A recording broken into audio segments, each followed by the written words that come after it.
Hit it, Phil. Da-da-da-da-da-da-da. Can it be the breeze that fills the trees with rare and magic perfume? Oh, no, it isn't the breeze, it's Jackson time. La-da-da-da. Stay tuned. Right after this episode. For our discussion. And now, live in full color, from Television City in Hollywood, Chrysler Corporation presents Jack Benny.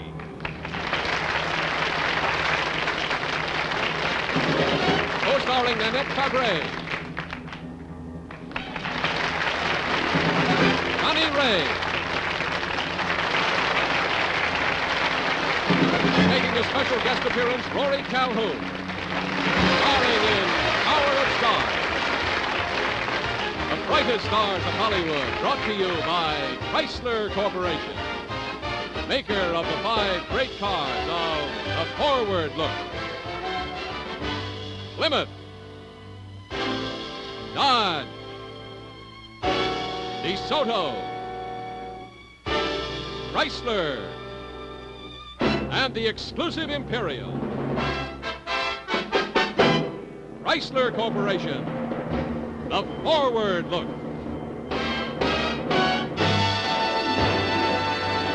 And now, here is your host, Bill Lundigan.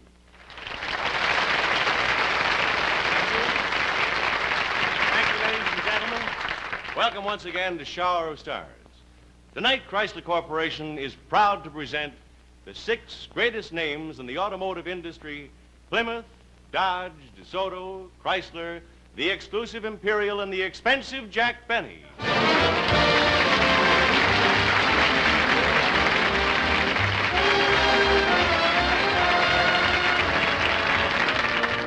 Thanks, Bill. Thank you.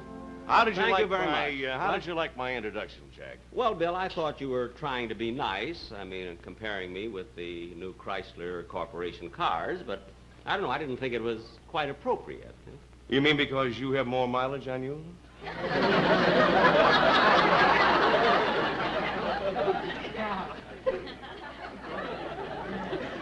No, I wasn't thinking.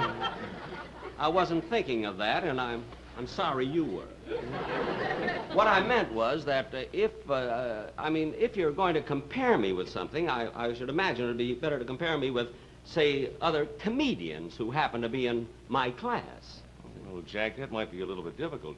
After all, who is there in your class?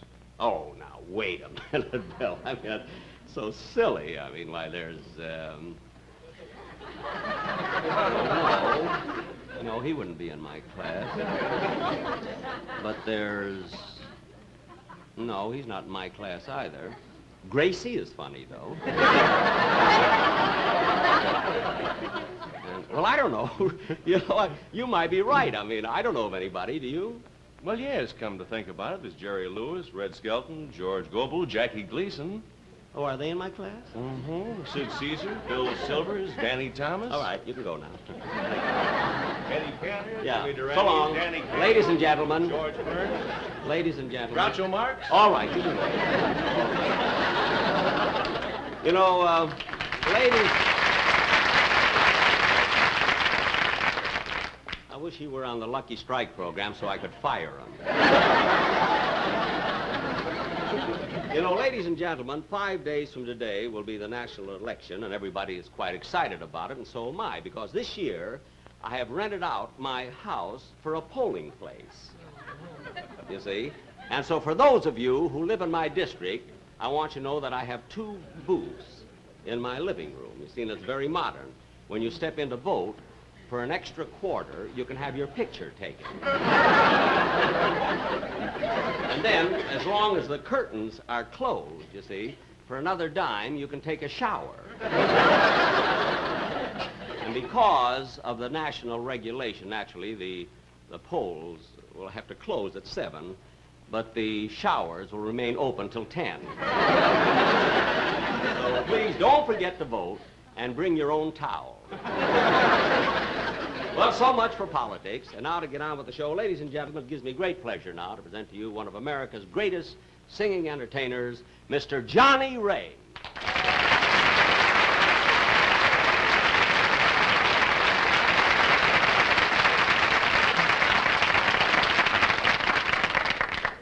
Now, Johnny. Rory Calhoun. Rory, listen, I introduced Johnny. I thought Johnny was supposed to come out here. Oh, well, Jack, you see, I come on so much later in the show, and when I come on at that time, I sing a duet with Mary Costigan. Yes, I know that. Well, being as I do come on so much later, I thought it might be good for the show if I came out now and told a couple of jokes, you know.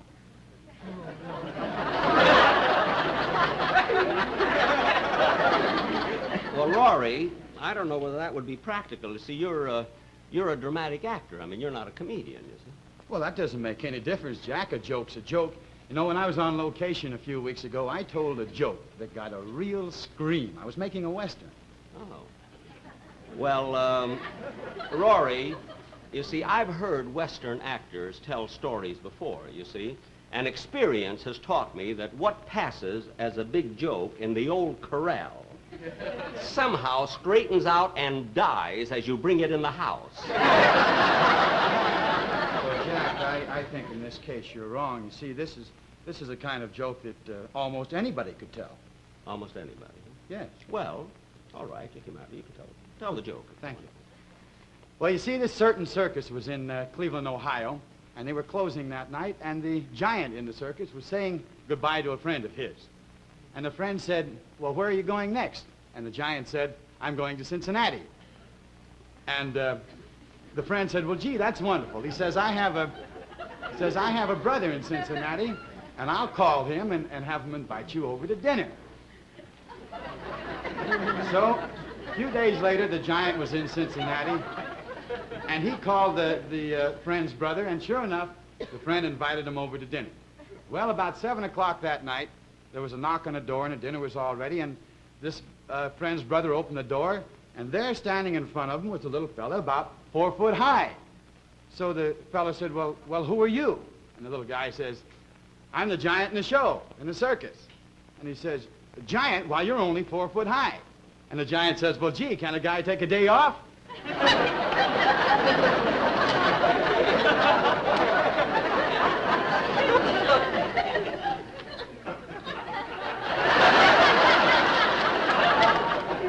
Is that the joke that almost anybody can tell?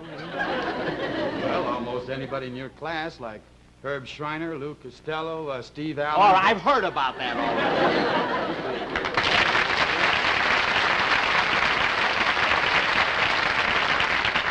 You know, show business is so amazing. I mean, everybody wants to be something else, you know, like dramatic actors want to be comedians, tell jokes, you know. Comedians want to play Hamlet. Now, I've always been different about it. All I've ever wanted to be was a violinist in a class by myself. That I made.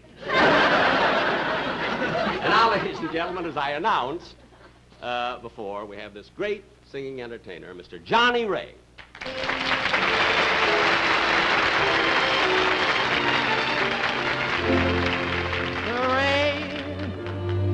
The rain keeps falling since you went away. The sun ain't shining, every cloud is gray. And so I walk and I whistle and I walk, just walking in the rain. Thinking how we met, torture in my heart, by trying to forget, just walking in the rain. So alone and blue, all because my heart still remembers you.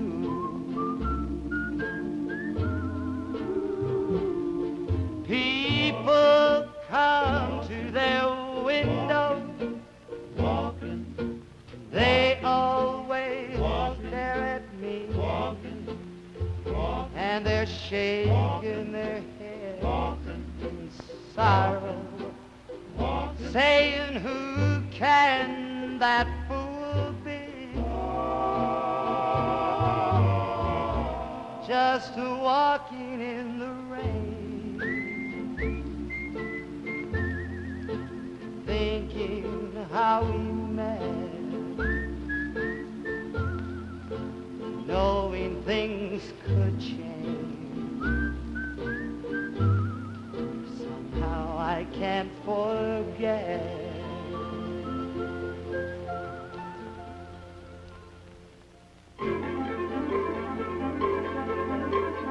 Rain, rain, go away, come again some other day. Rain, rain, go away, come again some other day. Rain on the roof, I love the patter of the rain on the roof.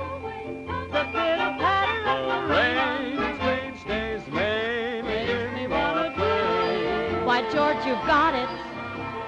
Isn't this a lovely day to be caught in the rain? I think I've got it. You were going on your way, now you gotta remain. Just a walking in the rain, thinking how we met, knowing things could change. Somehow I can't forget.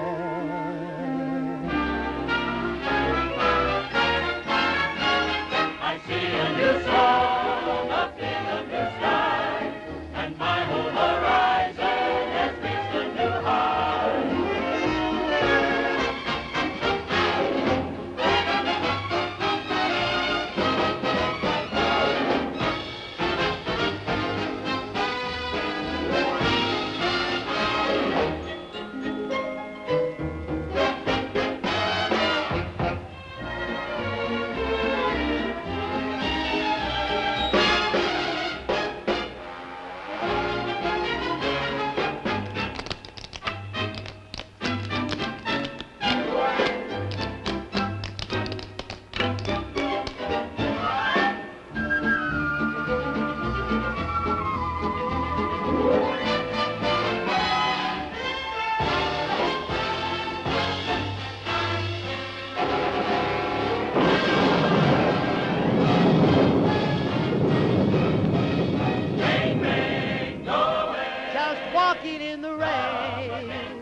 thinking how we met, knowing things could change. Somehow I can't forget, so I keep walking and whistling, remembering you and walking in the rain.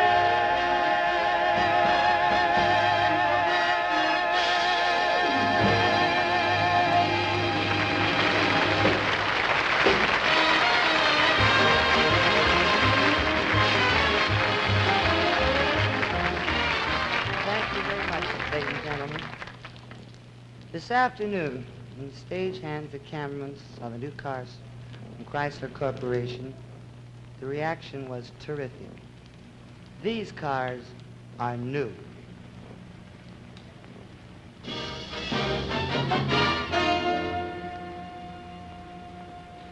For weeks, all we've been able to do is to tell you about the newest new cars in 20 years.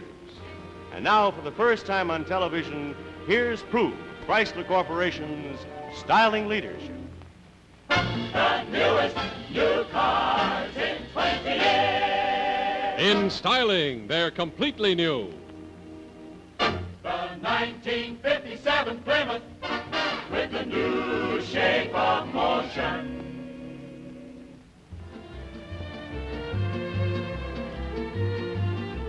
The 1956 Plymouth, not just a revised silhouette, but a completely new shape in cars. New, lower than ever. This year, the Plymouth is as much as 5 inches lower. In fact, in the low price field, it's the lowest, believe it. New, more room, more comfort. And here is the new Plymouth convertible.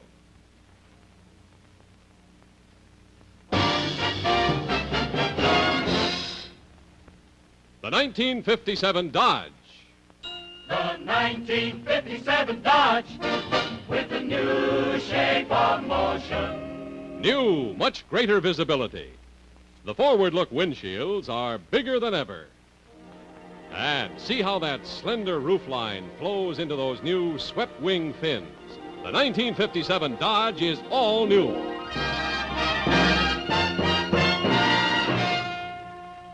The 1957 DeSoto with the new shape of motion. Featuring Fire Sweep, a new low-priced DeSoto series. Unlike some others, every 1957 Chrysler Corporation car has changed the front end, but completely. Ahead of its field, modern.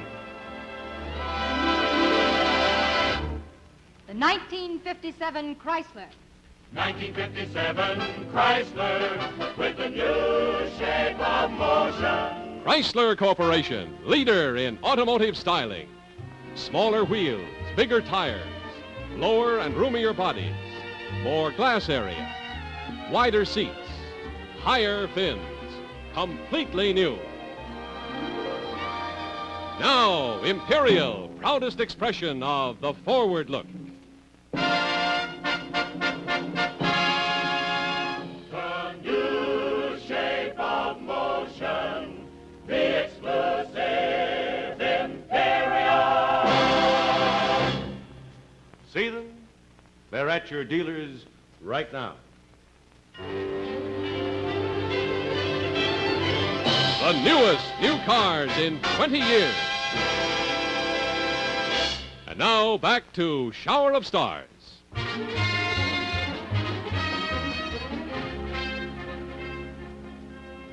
I just can't figure out what's wrong with this thing. Try the phone again, will you, Ed? Sure.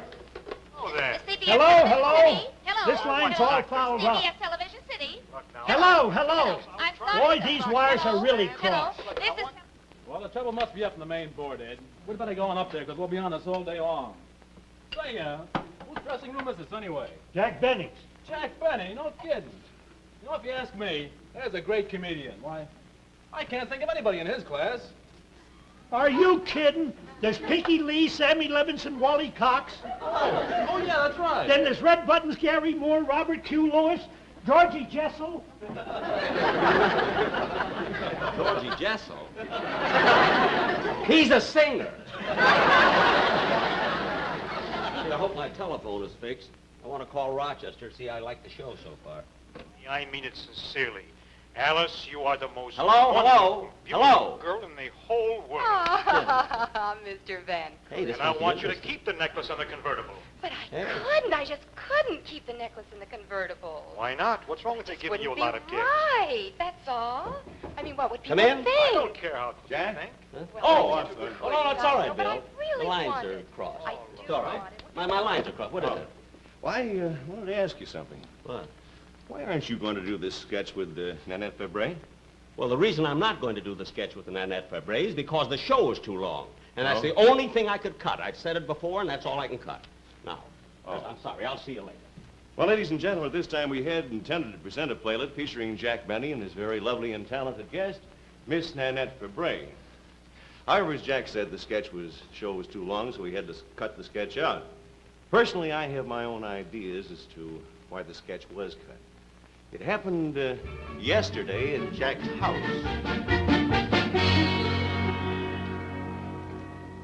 Gee, I wonder if it's right for me to do this love scene with Nanette Fabray. Gosh, there might be too big a difference in our ages. She might... Nah, she's young enough. And I'm sure she won't object doing it with me. I don't know why she should. After all, I look pretty good for my age. After all, I'm the only one who really knows how old I am. And I'm not going to blab.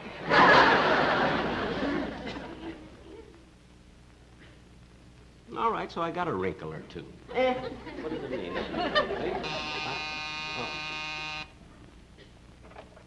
Hello, Bill. Hi, morning, Jack. Well, what's on your mind? Well, there's Joey Lewis, Arthur Godfrey, Art Linkletter. Now cut that out! Anyway, Sorry, this is yesterday. All right.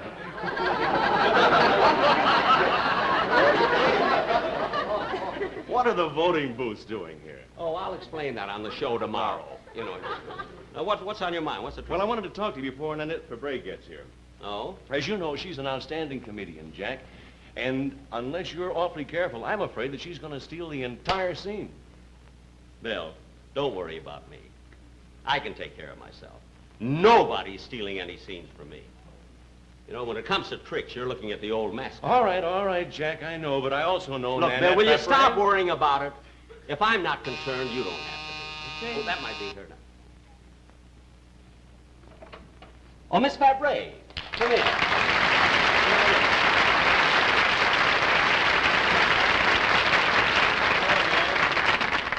Well, I guess I'll be running along and let you two get on with Wait a the minute. script. No, wait a minute, Bill. Stick around. You might learn something.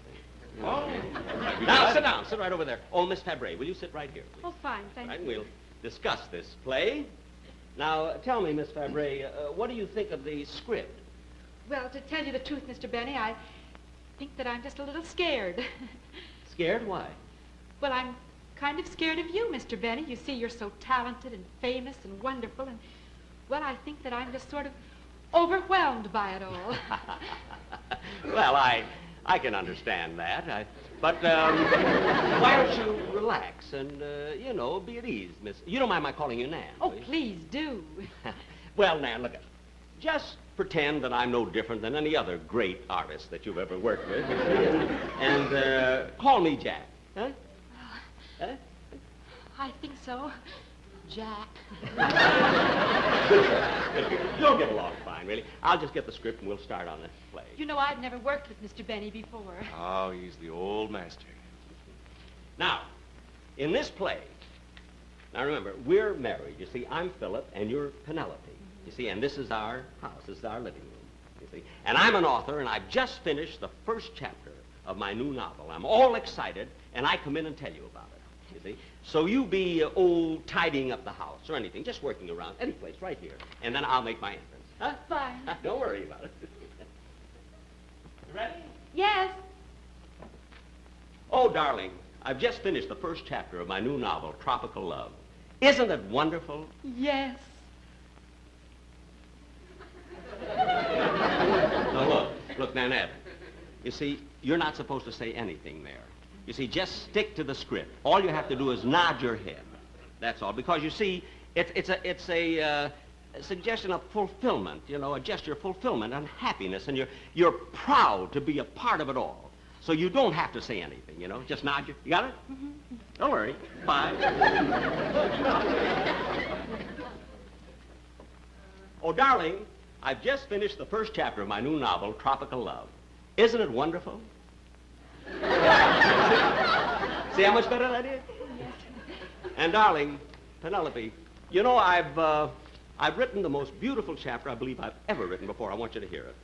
The silvery moonbeams in the sultry August night shone like shafts against the vivid hues of the Tahitian sky as the dancing shadows, accompanied by the beating of the native tom-toms, did a rumba around the lazy blue lagoon.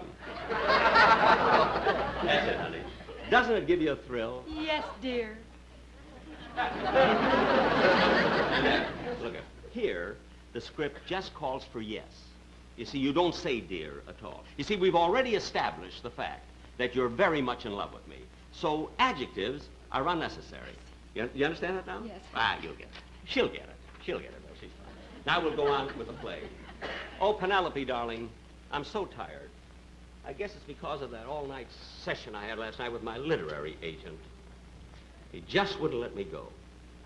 Oh, now here, in this next scene... Jack, What? as long as you've stopped the rehearsal a minute, would you mind if I asked you something? No, go right ahead. You know this telephone scene that's coming up next? Yeah. Well, Jack, that's just not me. I don't talk that way, and I was wondering if you'd mind if I... Of course. I mean, if you're nervous about it, if it doesn't fit you, put it in your own vocabulary. Oh, in other words, you don't mind if I change a few words? Why, certainly not. I mean, anything just so you feel at home. You know? Thank you. Now we'll start the scene. She's a great trooper, isn't she?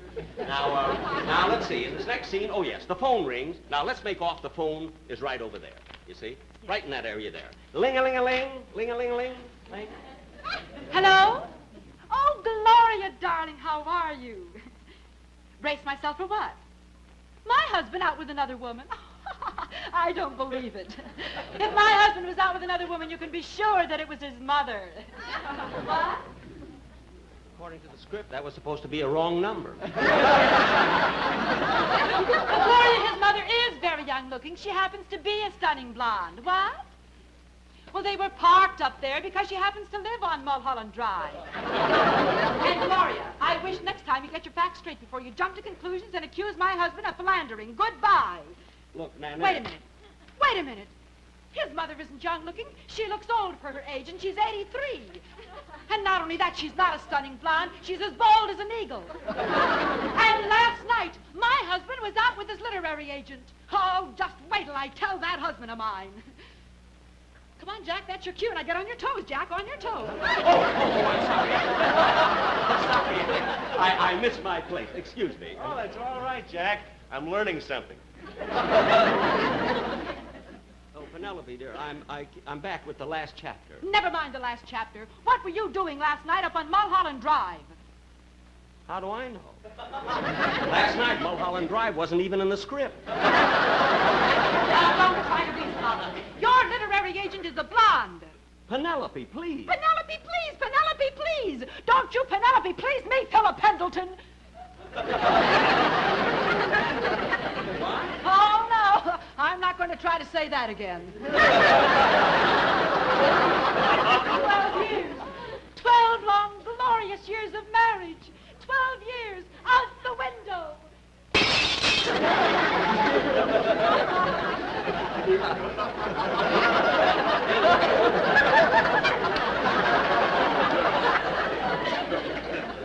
I've done more talking in a public library. Oh, my dreams of happiness. My dreams of happiness were like castles in the air. Castles that vanish like a puff of smoke. Like that. It's light-up time. When I think of all the years that I worked enslaved like a poor little drudge in your house. I washed your clothes, I ironed your shirts, I scrubbed your floors. Poor little drudge, I was scrubbing your floors. I sewed your clothes, I mended your socks, sewing patches in your clothes so you wouldn't be ashamed to be seen with those high society friends of yours. And I did it all for what? So that you could take some blonde up on Mulholland Drive and have the nerve to come back here and tell me it was your mother. It's Penelope. I don't care.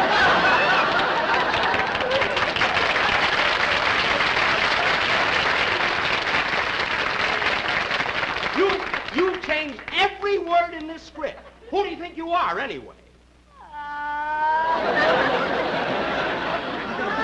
Nanette, I'm terribly sorry. Nanette, I didn't mean to make you cry, really. I'm sorry. Take your hands off me, Philip Pendleton. Oh, you're still acting. I thought... To think that I went out and got a job working 10 hours a day to try to help make ends meet. And I did it all for what? Why did I do it? Why? Tell me why. Well... No, I'll tell you. Because fool that I was a fool. But now, fool that I am, I know full well what a fool I was. Stay there, Jack. Stay there. I'll answer the phone. Folks, Eddie Foy Jr., Rudy Oh, Valley. shut up. No? What? All right, I'll tell him. Jack, that was Mr. Jones of the Chrysler Corporation. He wanted to be sure tomorrow that on the Shower of Stars, that you and Bill Lundigan were emphasizing the fact that the Chrysler's coming out with the newest new cars in 20 years. Also, he wanted you to particularly emphasize the torsion air ride, the new shape of motion styling of Flight Suite 57, and the total contact brakes. Also, you have to be sure to say that the new Plymouth is lower and longer with a more powerful, more economical V8 engine. He said all that? Oh, there's more, but I'll give you the details later. And to think that I gave up my career in the theater to marry you. Why, I might have been a great opera star.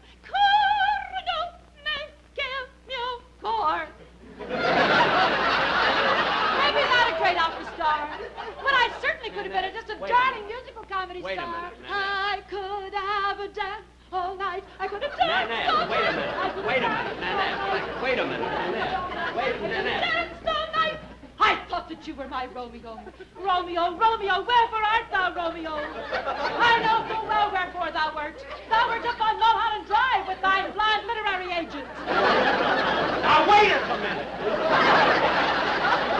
I should have made myself into the darkness of despair. Oh, I must have been a blind fool not to see what was going on behind my back. Wait a minute! Wait a minute! I'll not wait one more minute in this house, Philip Pendleton. You might as well know right now, Philip, that it was never you that I loved. It was always George. Who's George? It was always George and me. Or is it George and I? It doesn't make any difference as long as it was the two of us. Oh, George, George, darling George, I love you madly.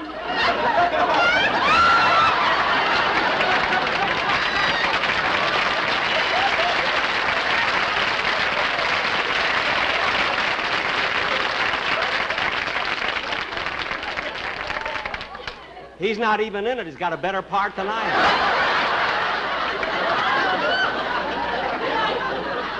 I'm going to leave your life forever. No, no, no, don't say a word. Don't say a word, Philip. Don't even try to beg me to stay. Don't beg me to stay. I'm going to leave you, Philip. Goodbye, my darling. Think kindly of me, Philip. Goodbye. I'm going up to George. It's George that I love.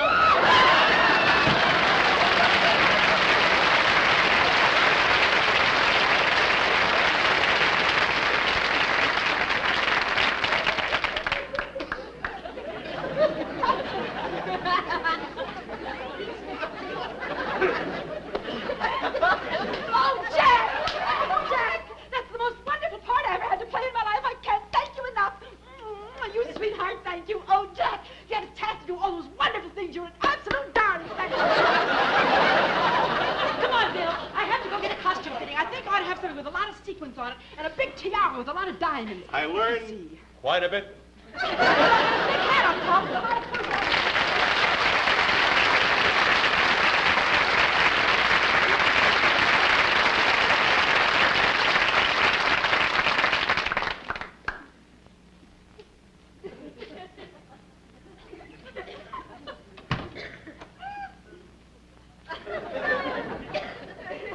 Gee, I've got another wrinkle.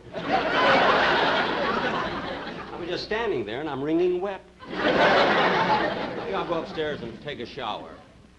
I can take one here. I've got a dime. I beg your pardon.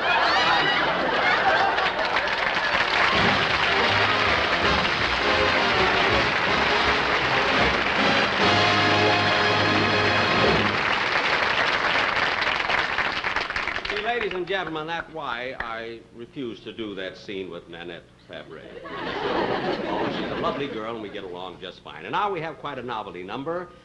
Miss Mary Costa, the beautiful girl who represents the Chrysler Corporation cars, and Rory Calhoun, who tells a joke that almost anybody can tell. A very duet they're going to do together. Come out here, will you, kids?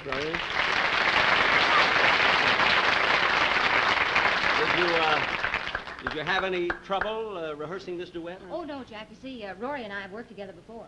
Yeah, Jack. Mary and I just finished a picture together for Pine and Thomas called The Big Caper, and we did a duet in that, too. Oh, and that's the number you're going to do here? Huh?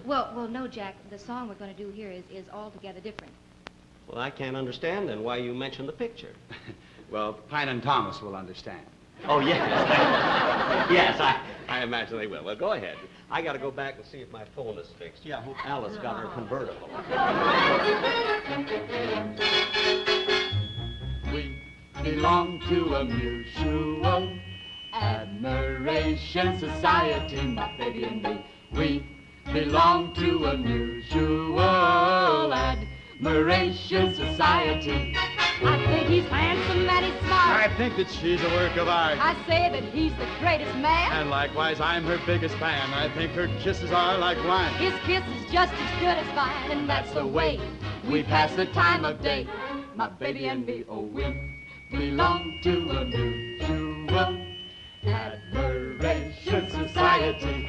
I say, yo, you're the sweetest one. I say, no, you're the sweetest one. She thinks that I'm a natural wit. He says it's just the opposite. The only fighting that we do is just who loves you more than who, and we go on like that from night till dawn.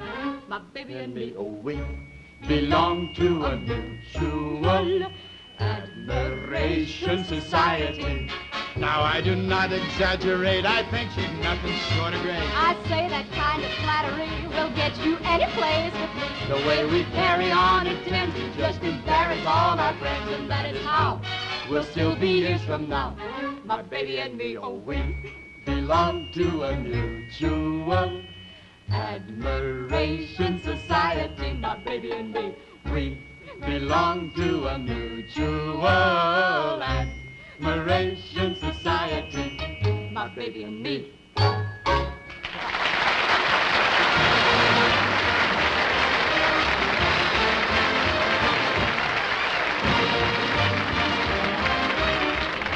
New York have been telling me that you just don't talk like that, but I like to hear it, so tell me again. Oh, but it sounds so cold over the telephone. No, it doesn't. Oh, sweetie, just a minute. The doorbell. Just a minute. I'll be right back.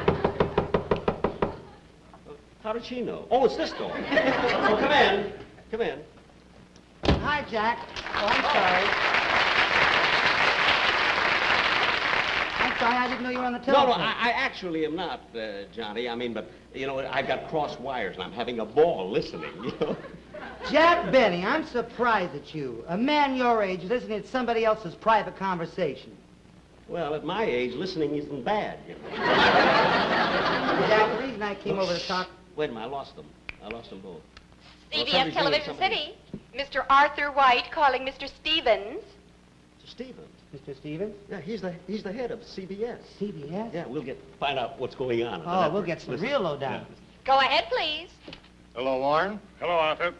Look, about that matter we discussed yesterday. We're going to have to do something about getting rid of him. Some poor slob is in trouble. Yeah, there's no use waiting any longer. His work on the Lucky Strike show is so bad, it'd be useless to keep him on. The poor slob must be on the Lucky Strike show. Maybe it's Don Wilson. And his work was just as bad on Shower of Stars. Now, hold the wire a minute. I'll get out his file. Gee, it can't be Don Wilson. He's not on the Shower of Stars. Gee, I wonder... It must be some poor slob on both shows. Excuse me, Jack. I wonder who it could be. Just thought of a couple things I have to do. If you excuse me, I'll go now. I wonder... Yike! I'm the slob they're talking about. Oh, yes, here it is. We've been getting complaints on him for the past 2 years. Yes, it's going to be quite a shock to him, though. He's been with us a long time. Well, doesn't that mean something? I mean, the years of service I've given the company, why can't they hear me? Well, Arthur, he's had it coming. There's no room for sentiment in this business. But there is room for sentiment. His work has fallen off so badly it isn't funny anymore. But look, Mr. Stevens, why can't he hear me? I am funny. I mean, people laugh at me. They scream. No, we'll just have to look for a younger man. Younger? I'm 39. What do they want, babies? All right, Arthur, we'll let him go. I'll send him his notice in the morning. Okay, goodbye. Goodbye. Pardon me, sir. We've got our tool. You know, Mac, I just thought of 3 more. No kidding. Who? Well, Ed Sullivan, Bob Cummings, Ed Wynn. Now get out of here!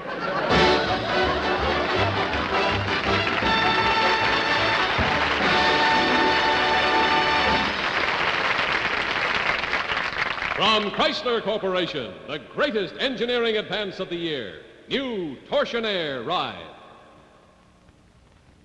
And what a ride it gives you. A ride like this has just never been possible before. Other cars still go around corners like this, leaning and tilting. Yet, with new Torsionaire rides, you can take even the flattest corners flat. There's practically no lean, no tilt. Gee, you don't have to worry about bumps. A girl can put on her lipstick and be sure she gets it on her lips. The bumpiest road becomes smooth, like a highway. What's more, when you come to a stop, with new Torsionaire ride, the uncomfortable dip and dive have been eliminated. New Torsionaire ride. Well, looks to me as though if I don't start saying 1957 Chrysler Corporation car instead of 1956, Benny and I are both going to be out of a job. Ladies and gentlemen, the 1957 Chrysler Corporation cars have more engineering advances than any other line of new cars. And they're definitely the leaders in automotive styling. So, before you buy any new car, see your dealer and drive one of the newest new cars in 20 years from the forward look of Chrysler Corporation.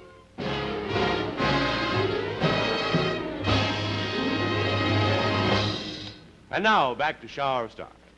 Ladies and gentlemen, here are Miss Nanette Fabray and Mr. Johnny Ray singing, I Flip! When we're in a special situation, we try to be adult, aloof, and smart. But something starts to give and hits us where we live, and all of a sudden we're suddenly falling apart. We flip,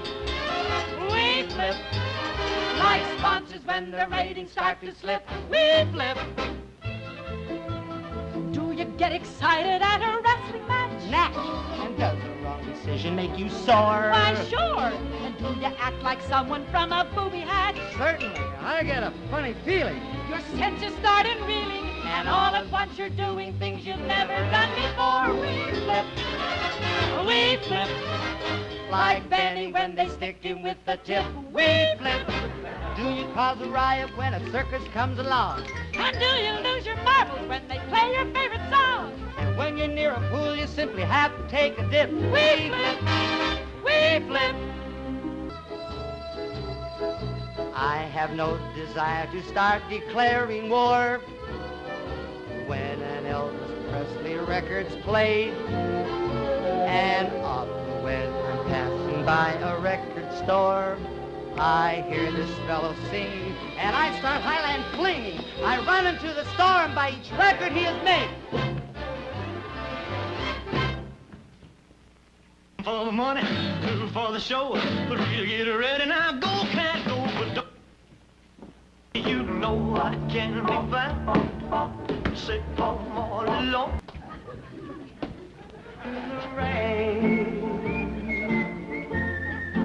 yeah. I flip, Like when my old man had my sideburns clipped, he flipped. Are you uncontrollable when something makes you mad? And are you inconsolable when something makes you sad? And do you laugh your head off when you read a comic strip? We flip. We flip.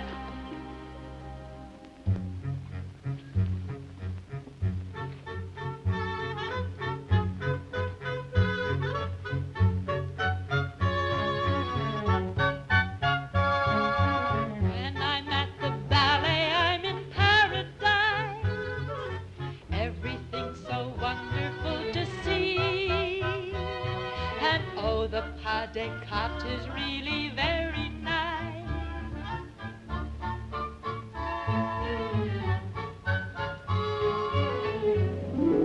The chorus awesome playing, I see them tours you take. I'll go upon the stage and join the ballet company.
can't understand it. I just can't understand it. Well, Jack, don't you feel any better? How can I feel better? Imagine being fired after all these years. I mean, what's the matter with my agent? Why am I paying him 9%? Get me an aspirin, will you, please? Well, Jack, you've already had 8 aspirin. Well, get me another one. I don't care how much they cost. You know, I can't believe it. I never thought I'd see the day that Jack Benny couldn't get a job. Wait a minute, Rory. I've only been out of work 3 minutes. Well, this is all so sudden. Didn't you have any inkling of it at all? Well, if I had any inkling, wouldn't I have put away some money? Jack, you're kidding. Everybody knows you're loaded. Sure loaded. So I've got some stocks and bonds. Supposing the bottom drops out of the market. I mean, where am I then? How about your real estate holdings? All right, supposing there's a flood in Philadelphia and Beverly Hills and Texas and Boston. I say, and it's all ruined. Yeah, Jack, but what about all that cash you have? I need that for emergency. You know, it's not easy to feel sorry for this guy. What? Well, hello, everybody. Hey, it's the boss. Hello, Mary. Hi, Bill. Hello, Rory. Jack, I just wanted to stop by and tell you how much I've enjoyed your shows lately. Fat lot of good that's going to do me. Like cutting a man's throat and then telling him he looks good in red. I think perhaps that Jack and Mr. Stevens might like to be alone. We'll see you later. Bye, Jack. Stevens. Jack, what did you mean? Look, Mr. Stevens, you didn't have to come over here now, you know, just to gloat. Gloat? Yeah. It's a fine thing. After all the years that I've given to your company, have you no heart? I mean, I'll admit that I lie a little about my age. Maybe I'm not as funny as I used to be. My work has fallen. Is that a reason to fire me, for heaven's sake? What are you talking about? Look, don't play cat and mouse with me, Mr. Stevens. Look, I have cross wires. I heard you and Mr. White talking over the phone where you were going to fire me. Fire you? Why, you're the last person in this company who'd ever be fired. You'll never get away from us. I won't? Of course not.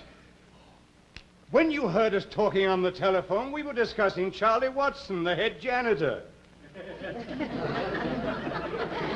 The janitor? Yes. Yes, he's getting so old now he can't do his work anymore, so we're going to pension him off. We hate to do it, though. Why should you hate to do it?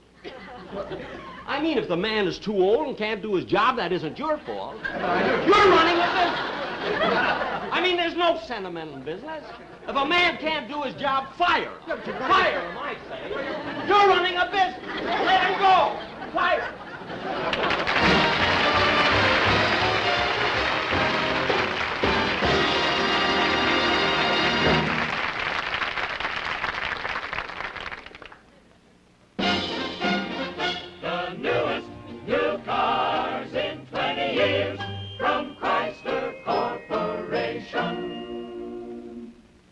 The way people have reacted to that new styling. More than a new silhouette, it's a new shape of motion. New shape of motion in all 5 cars of the Forward Look. Completely new. The 1957 Plymouth. Compare the fins. Those fins. They're the keynote of our styling leadership. Styling that others are trying to follow. Compare the new Lotus. Remember, the entire body is new, as much as 5 inches lower. Twin light styling, really new front grills.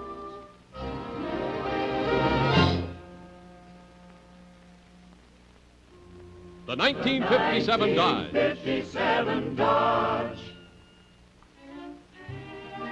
The new Dodge. That's right. Everybody does a double take when they see this new shape of motion. Completely new styling. 93 models, 417 color combinations to choose from.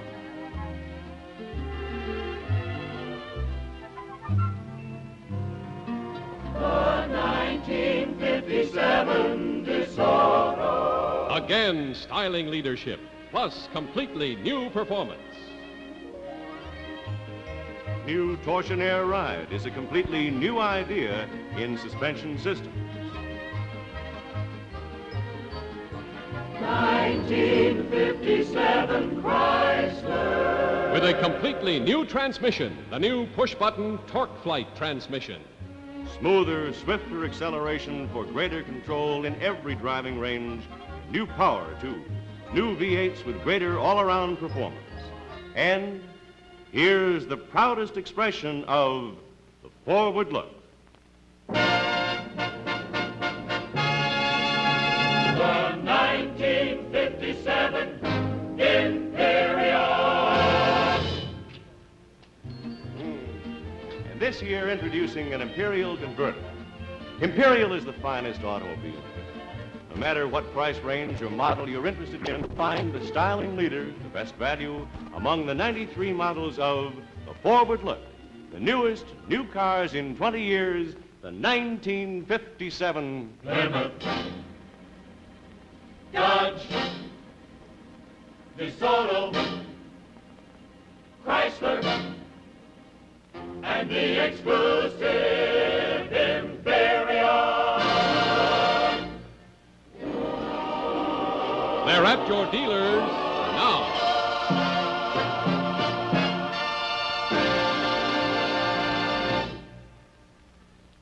Thank you very, very much, ladies and gentlemen. I hope you all enjoyed the show. And next month, the Shower of Stars will have their annual Christmas show. And then I'll be back on January 10th for the Chrysler Corporation. Say, Jack, I just happened to think of three more. Bert Lahr, Donald O'Connor, Mickey Rooney. I don't care what you say. You can't make me mad now. I'm in too good a mood, you know. All right, but now that you've seen all of the new Chrysler Corporation cars, what do you think? Bill, I think they're just wonderful. I don't know of any other car in its class. Let's see you do something with that, wise guy.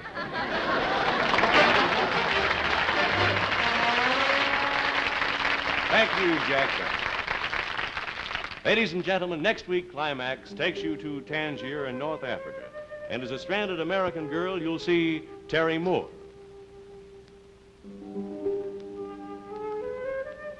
Kirk, played by Lee Marvin, offers her the temptation of adventure and glamour. Ben, played by Steve Forrest, brings a promise of love and a way back home. As Danielson, Cedric Hardwick presses for her decision before he lights the fuse that will touch off disaster. Richard Allen as Joe involves her in schemes and plots over a fortune that lies within her grasp. And Ema Sumac seeks to charm her men away with haunting love songs of Ishtabar. Next week, L.C. Ward's drama of people in a moment of world crisis, Flight to Tomorrow. Now it's Bill Lundigan saying thank you, and please drive carefully.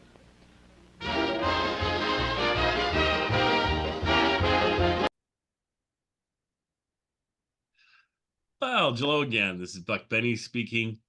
We are joined by Kathy Fuller Seeley. Hey, Kathy. Go Texas. So. And we have Terry back. Hey, Terry. Hello. Hello. It's 2024.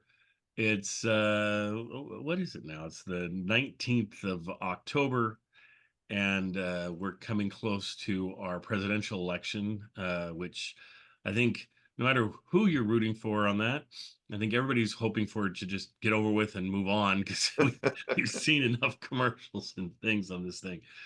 But speaking of elections, we're bringing you today an episode of Shower of Stars, where Jack was on. I think he was on 12 episodes of this show at one time or another. We don't have all 12 in circulation, but this one's out there. So this is from 1956, and it's from November 1st, 1956. So Jack will talk about their election coming up, which is kind of cool and timely for us. And these are just fun. They're hour long, right? Isn't that correct? Mm-hmm. Yeah, they're hour long. So they sometimes feel like an extended Jack Benny show. This one doesn't as much. This is more, it's very musical and things, and a lot going on here, and some great commercials too. So let's just get into talking about it. Kathy, what struck you? Well, I know one thing that struck you, and we'll mention this because right at the beginning you hear that it's in living color or whatever, or color or whatever they say. So, but of course, our copy is not. Yeah. CBS is just colored. So yeah. Well, and my question is, so if they're doing it in color, did they, I would assume you'd film it or something so that, and is this just a kinescope that we have of it, or did they never? Yes, it was both live and in color. Oh, okay, that's right. From what I understand, what was happening in the television industry right then was there was a big competition going on for who was going to make the color apparatus for televisions. And Columbia, CBS, had CBS's version of color, which would have taken a separate TV set.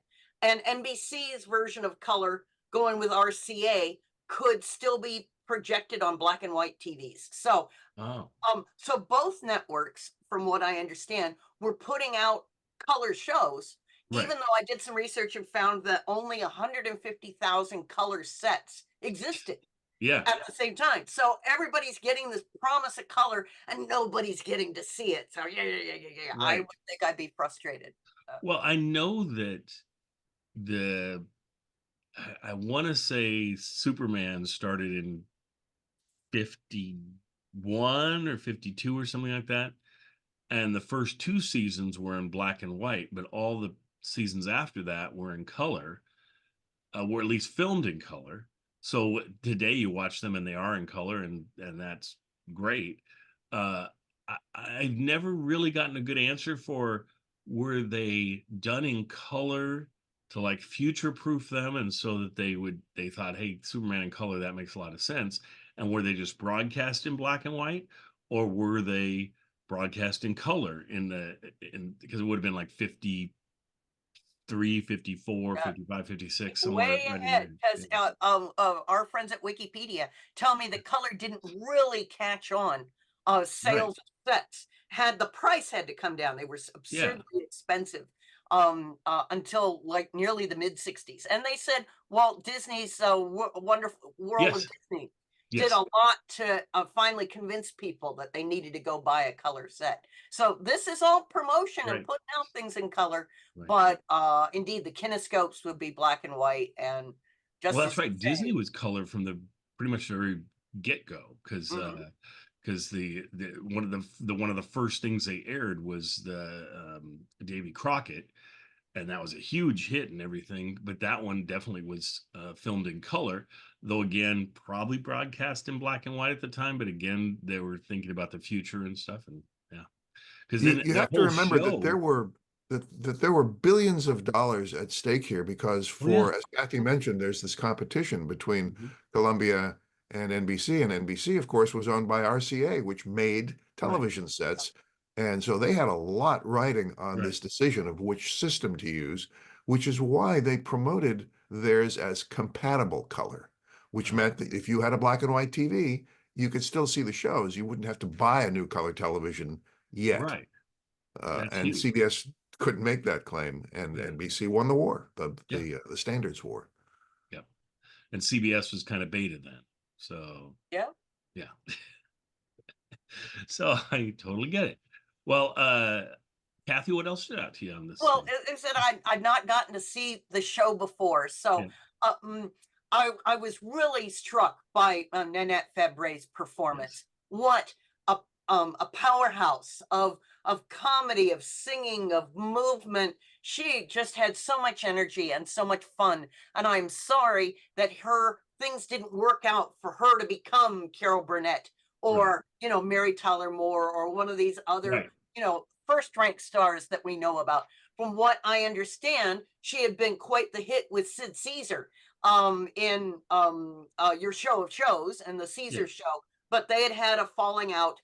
And her performance, says the trade papers, was so good, was so outstanding in this show that ad agencies and sponsors were trying to put together a sitcom for her. But I believe she had some health issues then that sort of kept her from being able to take on that most prominent role. But they said, I thought she was a delightful foil to Jack Benny, because his female performers are not always as, full of energy.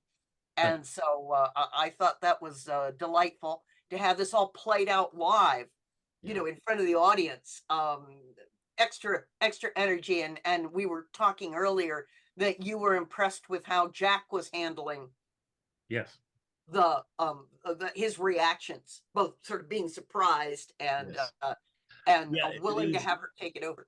These shows kind of have Jack a little bit not out of his element, I wouldn't say. I'm trying to think of what the wording is, but it's not as stereotypical Jack as you used to on his show. So, but what I'm always impressed with on all of these, and I can see why they have him on so often on these type of shows, is he's so smooth and he's so on that other people, like when they first show them, or even the clip at the beginning where they're just showing their face or whatever, some people are like they're not quite ready to be on, or they're surprised, oh, the camera's on me now. Whereas Jack just looks like, hey, I'm here, and I'm totally comfortable with this. Yeah. And he always seems comfortable throughout these presentations where other people aren't, but it makes total sense. He's been doing it since vaudeville. So well, that is such a great point, and yet he'd been doing his own show. He'd been the boss, so it's quite a generosity of his spirit, and as you say, his flexibility, that he wouldn't be insisting on, I must dominate this show, or I must play the Jack Benny character. The writers for these programs, Hugh Wedlock and somebody Snyder, gosh, had been with him since 1929. Other veteran.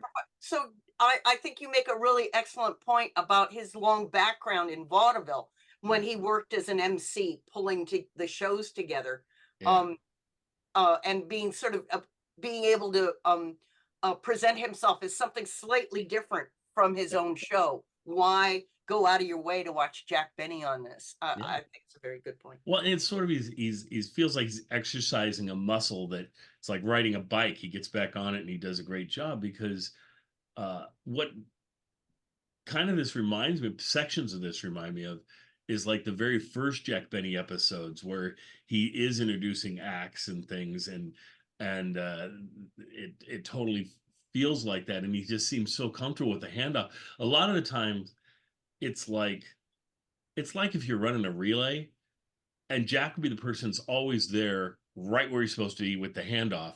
Now, does the other person sometimes muff the handoff and drop the baton? Well, yeah, sometimes, but Jack is totally steady. He never, you never feel awkward unless you're supposed to, right? I mean, he definitely, he brings the awkwardness when he's supposed to bring the awkwardness, but and he that's one of the things people love about him, is that he can act awkward or off, or like something's not going the way it's supposed to go, even though it's written to go poorly, but he can bring that off. And did you want us to double back to you too, Kathy, to read a little bit of the review? No, I want to hear what Terry has. No, but I'm saying it after Terry's done. Then is it some of the review we should read, or is it? Yeah, sure. Okay, beautiful. So let's go on to our good friend Terry. So Terry, what do you got on this one? Well, we're talking about the stars. In addition to Nanette Fabray, one of the other stars in this shower of stars was Johnny Ray, who was about as hot as a singer could be in that period. And one of the things that the two of them had in common was hearing impairment. Nanette Fabray had a hearing loss, and she was a huge champion, among other things, of American Sign Language. And Kathy, you mentioned that her career was forestalled. One of the factors in that was that she wanted to use sign language on the air. And I think it was CBS that did not want her to do that.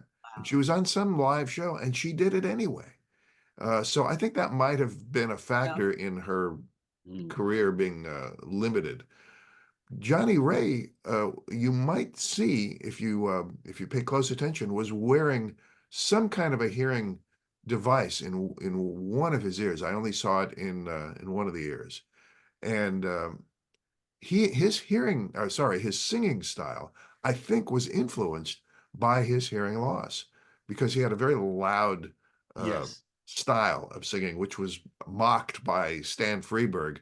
Johnny Ray had a big hit. There was a song called "Cry," and Freberg's version was "Try," but it was that same kind of wailing, loud style of singing that Johnny Ray had. And I think that was the result of his hearing loss, which originally was only in one ear, and then he had some surgery years later, and he almost lost, or maybe actually did lose for a while, hearing in both of his ears. He had kind of a tragic life. He I think, had a problem with alcohol. His sexual orientation caused problems for him, and just overall, he should have been a bigger star, as big as he was. He just couldn't get past a certain point and ended up with a rather tragic end to his career. Well, also, I feel like with his style, he might have been better off had he peaked or came out a few years earlier, before rock and roll was really the thing, or even a few years later when Elvis was in the army, and there was a lot of things that affected rock and roll that kind of deadened rock and roll there. The Frankie Avalon period, yeah. That's what I'm thinking, and maybe that could have been a good period for him. Where he was right in the heat of rock and roll going on for the first time, really rolling out, but he kind of, I think, got swept up in that a little bit, but he was different. But he maybe probably had the same sort of teenage audience and stuff that the rock and rollers had. Well, but he just was and different. That's even referenced in this episode, where he's gonna having a war with Elvis, part of that I Flip song with Nanette. That's yeah. Well, some people credit him with being a factor in the success of rock and roll. I would never think of him as being a rock and roll singer. But he a lot of could people be point a to him. factor in loosening up the audience to a different sound. And his sound, though, with different rock and roll, was a breakthrough, different sort of sound than they're used to. And then they could go, oh, okay, well, Elvis has his own sound too. And then I can see that. And then the third singer on this show, who I never thought of as a singer, was Rory Calhoun. Yes. Go figure. But I mean, he now Rory had a Calhoun, decent singing voice. Am I right that he had a duet with who was it he had a duet with? Do you remember? She was an operetta singer. Is that the young woman who worked with Bob Crosby? Yes. Yes. And we get to see Bob Crosby in here, which is really cool. That I love was seeing Bob. a funny use of Bob Crosby. It was a great use of Bob Crosby. And it reminded you of why he was so busy at this time, because he did have a daily show, only 15 minutes, but that was a thing at the time, where they would have the early, late afternoon, early evening shows that might be a 15-minute show instead of and be a daily. Just like in radio had that same sort of thing for a while, where there was daily 15-minute shows. But what I noticed with that, I thought it was so funny, because he's like pretty smooth. Rory, I liked Rory's voice and the way he would sing, and it would be this kind of I don't know, like a Bing Crosby almost type, just kind of a lower sort of register, kind of a neat thing he would do. But then duet would hand over to her, and she'd be like so much louder than he was, and so much more in your face. It was just like, so I'm doing this and I'm going there, and it'd be like, well, here I am now. Like, wow. Well, when mostly and I didn't just happen once. I thought, okay, they're gonna adapt to each other, and they totally didn't. They totally were like, I'm doing it my way, and she's like, I'm doing it my way. I don't care. And so there's the problem of being live. So mostly I know Rory Calhoun as a Western actor. Yeah, I was gonna ask. Gosh, he was very tall. Very tall. Yep. What Westerns was he in? Do you know? Oh, all of them. I mean, everything from Gunsmoke to so he was like your guest appearance Trail. And, he's probably a guest appearance bad guy a lot of the times and things, I would assume. But he was he had his own show. He was a regular on something I can't remember. Okay. But anyway, that's the connection I make with. Yeah. Westerns. But he was a good singer. I mean, I like. He was quite an okay singer. I just wish he was doing a solo act and not a duet with somebody that seemed good. I mean, I didn't have a problem with her. I just didn't think they meshed worth Yeah, any no, kind of and that's if it had been a recorded show. They could have had a few more rehearsal. You know, I mean, they could have Yes. fixed that, but live, that's what you get. So Well, and the other thing that I enjoyed with Rory Calhoun was that when he first shows up, Jack Benny's introducing Johnny Ray, and Rory Calhoun walks out and he tells a joke. And of course, it is set up so that because he's not a comedian, that the joke won't be funny. I thought the joke was hilarious. Yeah. I thought so too. I was surprised by that. I was like, okay. I also enjoyed the joke running throughout the show about comedians who were in Jack's class. I thought that was sort of well done to keep repeating it and you know, I mean, adding to it and adding to it and adding. Yes. Yeah, great running. Was great too. Well, Terry, you got anything else that you wanted to share about? Well, just a couple of other historical references. The song that Johnny Ray performed, for which he was well known, it was a big hit, was called "Just Walking in the Rain." Yeah. And I read a little bit about that song. I thought he was the one who first recorded it. Yeah. Not so. So it was a big hit in 1956 when he recorded it. Sure. But it was first recorded and written in 1952. And from what I read, it was composed by a couple of guys who were in prison in the Tennessee State Prison.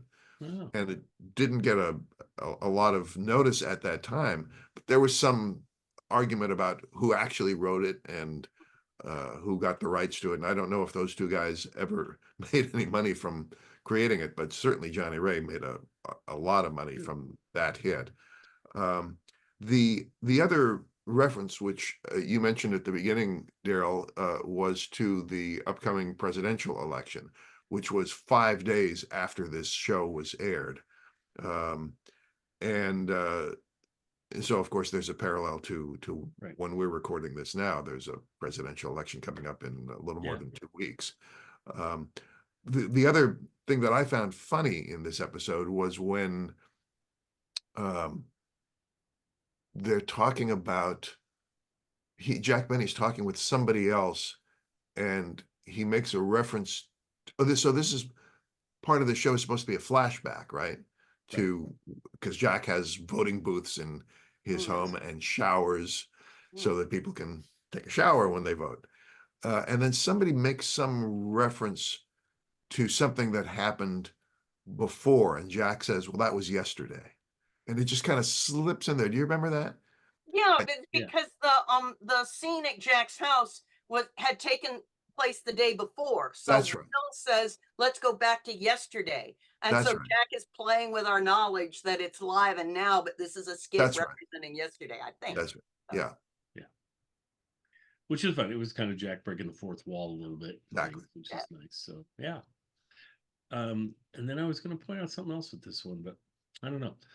Kathy, you want to go with part of the review? Just simply to say that I found so many things interesting. I really love the Jack and Nanette Fabray sketch. Reviewers of the day, not so much. They thought that the sketch with Nanette was overlong and boring, and that could represent a bit of prejudice against female comics, but or whatever. So they thought too much. They said that maybe this was the first one. So the first episode of Shower of Stars, and certainly it's got a very basic, slide opening. They sure didn't spend money on that graphic to open the show with, but I can see it be the first episode of this season. They were making it sound like it was the very first one. Maybe it is the first one of the season, but they're not making. But whatever, the critics were not impressed, and I'm glad. They hated the flipped song. They as I said, and they thought Nanette was on too long, but we know better. Yeah. Well, and I was going to say with Johnny Ray, his first big hit was Cry, right? I would think Cry is such a unique song that if you're his company working with him and stuff, you'd be like, okay, what other song can we get that, or we have to write another song for him in that vein or something. I don't even know if one exists or whatever. But finding the song from this episode, which was called, what was it called? Just Walking in the Rain. Yeah, I mean, it really came across as a total follow-up to Cry. I mean, where it was in that same vein, the way it was sung. And maybe he could pull that off with all his songs. I don't know. That's why I want to go to like Spotify or something and listen to a few of his songs to see if he had other Well, ones. his other big hit was called Walking My Baby Back Home. Okay. So you've got the walking Yeah. theme, and in this medley they had other rain-oriented songs. Yeah. You know, he was definitely a theme artist. And a niche thing going on there. Yeah, yeah. So anyway, yeah, a very, like I say, an enjoyable episode. I had a good time with this one. I was telling the gang earlier that I really wanted, we skipped one and I really wanted to bring it to you, but I was like, I just can't. I just couldn't do it. It was like it was such bad video quality. Yeah, I think it's one of the few that I would say you almost might be ahead to just listen to the thing and I not. was going to say, could we just cut out the comedy part with Jack and and play it as a radio thing with a picture over top of it? Yeah, maybe, or it might be fun to just play it and just maybe I'll talk about what a great picture quality we have, and then go and let everybody freak out. I don't know, but yeah, I just, and also it was from like 55 or something, and we're so far beyond that. These two were right around the area that we've been presenting anyway, so we'll see. This one, just because it's about the election, I'll probably try and present it before the election because I think that'd be fun. Anyway, Terry, anything else on this one? Or Actually, I wanted to ask Kathy a question. Did you find anything on ratings? Because I know that Shower of Stars, which was only on once a month, right? Yeah. Right. Had huge ratings, but I don't know where they were compared to the competition, which wasn't, from the little bit I remember, wasn't very, there wasn't much competition. The other show. I hadn't found, they were having trouble doing the ratings of these kind of one-off shows in the same way that they had trouble accounting for Jack Benny's ratings when he was only on every other week. So I'll do some research. I'll find out, because I'm glad if they were popular shows. Well, I think they must have been somewhat, well, I shouldn't say that. For them to be on for a number of years like they were, you would think they'd have to have a pretty decent audience. On the other hand, all it takes is Chrysler saying, we'll find an audience. I mean, we'll just keep funding the show as long as the sponsor's willing to stick with it. I think this. Well, it was broadcast on Thursday nights at 8:30. That's interesting. So 8:30, I don't know if that's probably Eastern time, but CBS is getting their money out of Jack. And then he's gonna get so angry in the early 60s when they start rerunning his own show in the mornings while he's now going to be broadcasting weekly at night. So how much is too much Jack? This is about a right amount of Jack, I would say. So. Well, I think we all know there's never too much Jack. So anyway, I guess we'll let it go there. I hope everybody enjoyed this episode. So much fun to bring you something different than just a regular Jack Benny show. And I'm trying to every once in a while go, oh yeah, I better check to see if there's any Showers of the Stars we've missed or anything to go or around our time frame. Because like we were talking, that it's kind of neat to see how Johnny Ray is first on the Jack Benny show and then he appears on this. And the same thing with Jane Mansfield is on one of these episodes, and then it ties in fairly similar time frame to when she's on Jack's show. So that's neat. And Bob Crosby is a good example because this is the same time frame. This is actually, let me think this through. This might be his last, or it's at least one of his last, if not his last appearance with Jack, because I think we're right at the timeline where he stops appearing with on Jack's show. I mean, the only anomaly we have is he appeared in like 60 or 61 or something, or 59, I can't remember. You were so right. That was with the episode that they filmed way earlier, Gaslight, but then they couldn't air it until later. So that's kind of an anomaly and kind of a cheat. You were right. His last regular appearances on Benny's regular show were in January and February of '56. Yeah. So the winter of the year before, and then, as you say, the Gaslight thing in '59. So. Yeah. So he hadn't appeared on Jack as a regular on Jack's show in a year or more. So that must have been fun for Jack. He and Jack to be able to do a little bit together there. And like I say, that bit is such a great bit. I mean, he just, every time you think he's going to steer away from plugging his own show, he goes back to plugging his show yet again. And you're like, okay, how many times can they go back to the well? Jack can go back to the well as many times as he wants. Most folks, it doesn't work as well, but for Bob Crosby, it worked really well. He must have studied up on Jack pretty well. He'd been able to do that same thing. So we'll see all of you folks next time. Thank you so much for joining us. Wow. Now for something very special. Kathy, what do we have now? We've got a trailer for our upcoming episode. Wow. John, do you like trailers? Ooh, do I? All right, let's see it. Here he is, that walking book of knowledge, Mr. Vincent Price.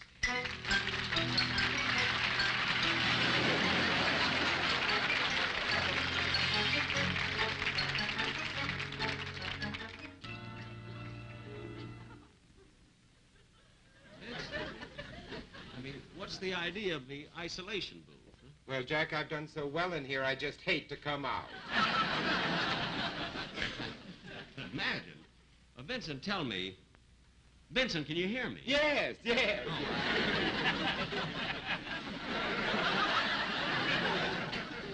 Vincent, I'm sure that our viewers would like to know how it feels being in an isolation booth. I mean, what are your views?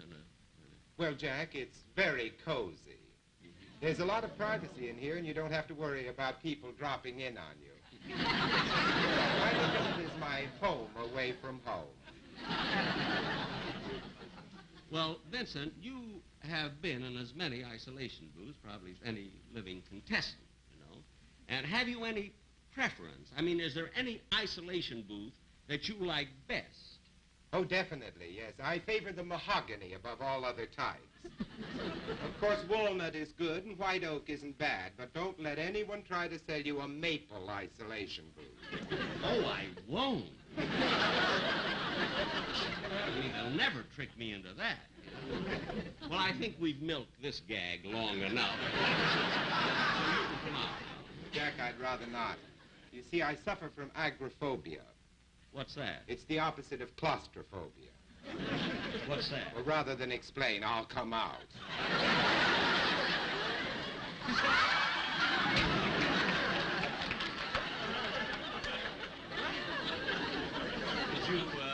Did you pick those up in Bermuda? Oh, no, Jack. These are isolation booth shorts. All the contestants are wearing them. They're the very latest thing in quiz clothes. I thought you were on another show, Lose Your Pants.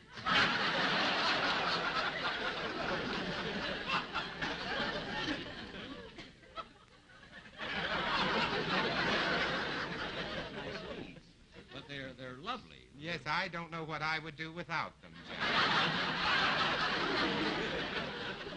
No, it must be, you know. The Hour of Stars has been brought to you by Chrysler Corporation, The Forward Look.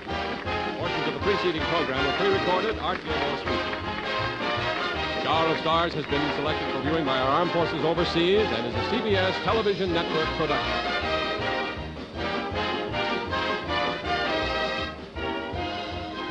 Stay tuned for Frank Lovejoy and Barbara Hale on Playhouse 90 in 5 minutes on the CBS television network.